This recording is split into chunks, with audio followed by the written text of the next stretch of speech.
လင်လင်ဖက်ဟာသူ့မိန်းမပြောက်လို့ရှာနေတော့မှပဲမျက်နှာမဲ့တိုင်းသမားနဲ့သူ့မိန်းမရုပ်ဆိုးကြီးတို့ရောက်လာပါတယ်ရုပ်ဆိုးမကြီးကလင်လင်ဖက်အသက်ရှင်နေတာကိုမြင်တော့သူ့သားတည်သွားပြီဆိုတာကိုရိပ်မိသွားပြီးလင်လင်ဖက်ကိုတစ်ရွက်ဓာတ်တွေနဲ့တိုက်ခိုက်ပါတော့တယ်တစ်ရွက်တွေဟာထက်လုံးလို့ပြင်ချက်ကိုတောင်မှစိုက်ကုန်ပါတယ်လင်လင်ဖက်လည်းတဲတလုံးထဲကိုအမြန်ဝင်ပြီးတော့ပြန်လဲတိုက်ခိုက်ဖို့သူ့ရဲ့တီထွင်မှုတွေကိုထုတ်ပါတော့တယ်သူကအမြောက်အသေးစားလေးတွေကိုကြည်တွေဖြည့်လိုက်ပါတယ်အဲ့နောက်သူ့ခေါင်းပေါင်းနှစ်ဘက်ကိုဖြုတ်ပြီးဝင်ရိုးတစ်ခုနဲ့ချိတ်ဆက်လိုက်ပါတယ်တကယ်တော့သူ့ရဲ့ခေါင်းပေါင်းစားတွေကတက်ထုတစ်မျိုးနဲ့လှုပ်ထားပြီးပန်ကာတလက်တွေလိုအလုပ်လုပ်နိုင်ပါတယ်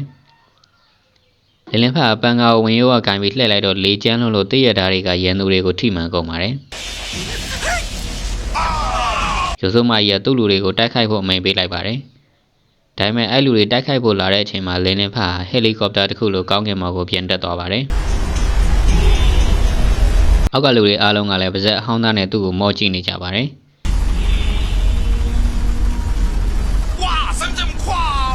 အဲ့ချိန်မှာပဲလင်လင်ဖက်ဟာမီးစားတစ်ခုကိုသူ့ပါဇက်ကအသေးစားအမြောက်ကလေးကိုမီးညှိလိုက်ပြီးတစ်ချက်ပစ်ပါတော့တယ်